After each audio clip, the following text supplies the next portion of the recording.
Hey there, my name is Will, and I help run the SoundOps mastering studio.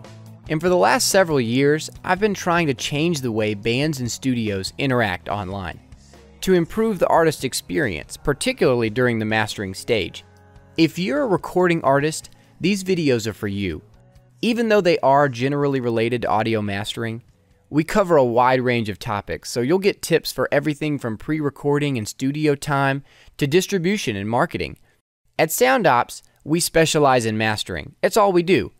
But we've learned some things along the way as musicians that we want you to know, because we think it's all part of the same pursuit of technical quality and creative quality that you and your band will need too, if you're going to really capture your sound and share your music.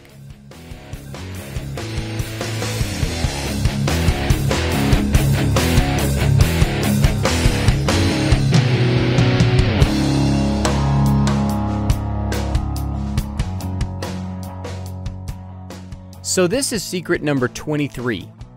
It's something your studio may not tell you, and it could be because they don't know. Mastering should not be performed by the same studio that handles a recording. And I'll explain that more in just a minute, but the fact is, the quality of your audio will have much better potential with third-party mastering. And the reason why third-party mastering is better for your band is the real secret here. It's something we call recording studio bias. Some of you may already have songs you're selling that you had recorded and mastered, so you'll remember your studio experience. But for those of you who haven't finished your first CD or your first recording project, I want to point out something about the way recording studios generally handle post-production. Is this what you mean by love when you run away? Is this what you mean by love when you say my name? Is this what you mean by real when you let it die? And what's left of us withers away.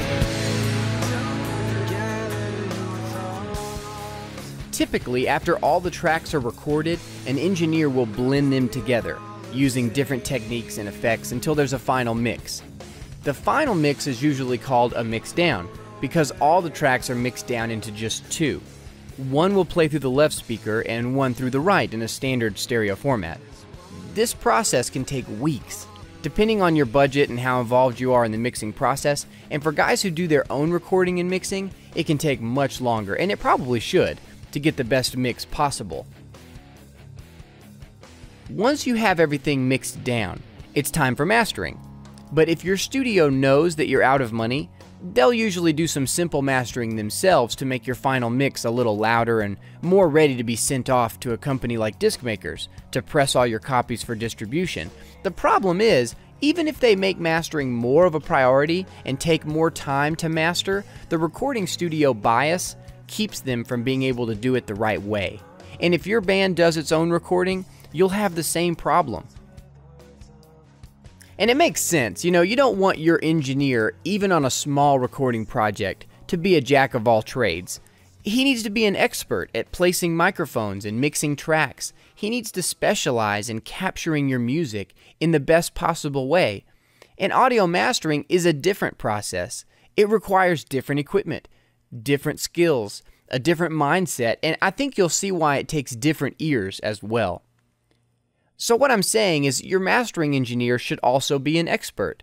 For your music to sound its best, mastering should be done by a studio that specializes in mastering. Now, I know there are probably some guys out there who have been running studios since before you and I were born, and they might actually be equally talented in mixing and mastering. And they may have all the right equipment, but they only have 2 ears. And those 2 ears, if they've been used to record and mix your songs, are not the best ears for mastering those same songs. To get the best mastering, your tracks really do need a fresh perspective, because the person who records and mixes an entire album listens to the same parts over and over and over again. I mean, to accurately represent the musicianship of an artist or a group of artists, it's a lot of work. And those of you who have done this before know your recording engineer has to hear your songs hundreds of times to get it just right. So when it comes time to master those mixes, he can't hear it for the first time.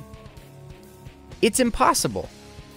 When he listens to the songs, he hears how it was recorded and remembers things like how difficult it was to get that one vocal take that took so long, and how the mics had to be positioned over the drums, and that stuff is super important when you're recording.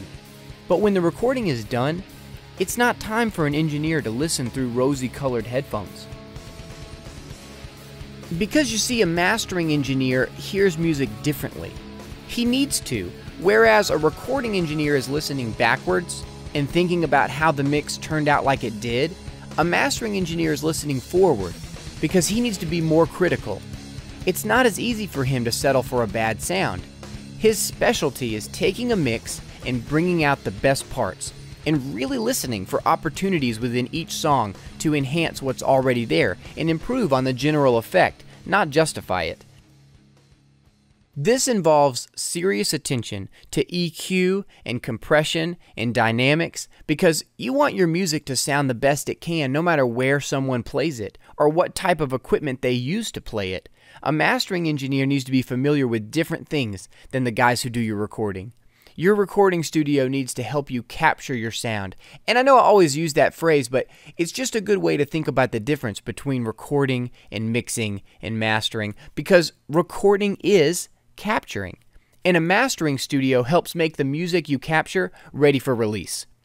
Because when you share your music and release it to the world, it's going to be played on computers, CD players, iPods, iPhones, hopefully radio stations, maybe on TV, and every set of speakers and headphones are different. So your songs aren't going to sound the same to everyone, but with third-party mastering, they have the best chance to sound good to everyone. Even if your style of music isn't their favorite, they're going to notice the higher quality of production. And for your band, that's the secret to getting noticed. More people will hear you, and they will buy your music because it sounds better.